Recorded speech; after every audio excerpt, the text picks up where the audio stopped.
Hello, people of YouTube. My name is Steve Gray, and thank you for watching. If you're new here, please hit that subscribe button, turn on that notification bell, leave a like, and feel free to comment down below what you would like me to do for future anime and cartoon-related videos. So today we are talking about Re:Zero Season 2, Episode 2, but before we get into that, I just want to say thank you. Got a few new subscribers from the last Re:Zero review. I got about 120 views on that video. Very grateful. It's been a little while since I've seen those numbers. The God of High School, I reviewed that as well. So if you're interested in the God of High School, check out those reviews as well. Currently, 2 of those up now as well, too. And obviously, there's going to be 2 Re:Zero episodes. Going to continue to review Re:Zero, continue to review High School of God. If there's a new series that's coming out that you think I should watch and review, let me know down below. Comment. And let me know what you want me to do. So without further ado, let's just kind of get right into this. So, not a lot happening in this episode. We meet a new character. We learn that Beatrice is hiding some sort of knowledge. We get to see her again. Been a while since we've seen her. Roswell also probably hiding some sort of information. The only real kind of interesting thing, I would say, the most interesting thing that happened to this episode is at the end of it, which is basically, spoiler alert, we get to see the witch, or I should say Subaru gets to see the witch for the first time. So basically what happens is we get introduced to Friedercia. I'm going to butcher the crap out of her name. She doesn't remember who Rem is. Ram doesn't remember who Rem is. Basically, she was the old maid that helped out, took a leave of absence for whatever reason. She's like half beast or something. She's got like sharp-looking teeth. And apparently she was there at one point, but because everybody forgot Rem, Ram unfortunately wasn't able to keep up with the work, got overwhelmed, and then Roswell introduced her back to help Ram keep up with all the work in the mansion. She was also brought there to tell Subaru and Amelia where the sanctuary was. Otto and I'm going to butcher this. I'm just going to call it a sand dragon. Subaru sand dragon basically went into the Lost Forest in order to take him there.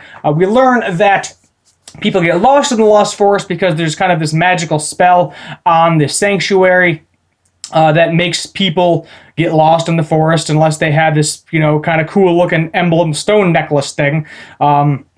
And it was kind of glowing and took them along the way. Now, the necklace was initially around the witch's neck, or she calls herself the Witch of Greed. We learn her actual name, too, which I am currently forgetting. But it was really around Amelia's neck, which leads me to believe it was a trap for Amelia in order to basically kill her, because I know she wants Amelia dead for whatever reason. We don't exactly know the reason behind that at this time. Rem still passed out. I'm wondering if the witch cast some sort of spell on the mansion because new maid out of nowhere that Subaru knows nothing about. Amelia knows her apparently, but it wouldn't be very hard to corrupt her mind, and try to set something up where it ends up killing everybody. We'll definitely have to wait and see what happens with that in the next episode. There's kind of a lot of foreshadowing this episode. As I said, definitely first episode I liked it better. A little bit more action going on there. But it's kind of like more storytelling, more foreshadowing, we get introduced to this new character. Beatrice definitely knows something about the kind of the witch cultist book or Bible, whatever you would like to call it. She was wondering why Subaru had it. He explained that he killed her. And then Beatrice started mumbling on about like some witch cult stuff, and we have no idea what she was talking about. Subaru was also confused, and we, the audience, are also confused. But Beatrice clearly knows all this information, and it would be a lot easier for her to just say all of it. She was going to cry, so I'm assuming it's something that's kind of painful or hurtful. I'm wondering if she has some sort of intertwinedness with the witch's cult. I'm not really sure. We'll have to wait and see. Same with Roswell. Something fishy is going on there. But she clearly had like this answer, and then she was just like, oh, no, I gave you the path of how to get to the sanctuary. See Roswell, get all your questions answered as of right now. I'm not giving you anything else and get out. So I have no idea what the heck is going on there. Friedercia, if I'm saying her name correctly, which I'm probably not, so sorry for that yet again. I don't know how I feel about her at this time. You think Shark Tooth, you think, kind of crazy demon, mean person. Typically, that's how they do anime. I think of Kasame. I think of Greed in this, one of the Sin Archbishops. I'm trying to think of just other anime characters that have those crazy sharp teeth that are also evil. Unfortunately, not too many are coming to mind as of right now besides Kasame from Naruto. But it kind of leads me to believe that she is some type of evil. I am not really sure. We'll definitely have to wait and see. I don't know if it's something where the witch planned everything out to try to kill Emilia, because now they kill one of the archbishops. Now they are on her radar, which is bad, because they were already on her radar. Now they're even more so on her radar, because they managed to kill one of the archbishops and the whale, which is not good. She's probably not too happy about that either. I'm wondering if all the Sin Archbishops can switch bodies, because, it was, we learned last episode that obviously the whale was basically their pet, and he was running around for 400 years, meaning they've been at least around for 400 years, so who knows how long the witch has been around. Which looks very much like Emilia, more like a human version of Emilia, no pointed ears. We do run into some random pink-haired elf looking girl, kind of short, with the pointy ears. Subaru chases her. He goes into kind of this ancient temple looking thing, and then that's where he ends up kind of getting transported to. It almost looks like another dimension, to be honest. After Emilia passes out in the carriage. Not exactly sure what happened there. Maybe it's leading them to the sanctuary, or Emilia manages to get to the sanctuary and Subaru somehow gets caught into the witch's trap because he was the one that grabbed the pendulum from Emilia before it could do any damage. It was glowing. They were having a good time. All of that. But who really knows? It's just very interesting because we haven't seen Beatrice. We don't know too much about her to begin with. Even in the 25 episodes, we got of season 1 and the few episodes we got of season 2. We really don't know a lot about Beatrice and Roswell, about their past, what's going on with that. There's a lot of character development that still has to be done throughout the storyline, obviously, so we can get that nice, warm, fuzzy feeling. Subaru didn't die this episode, so that is definitely a positive.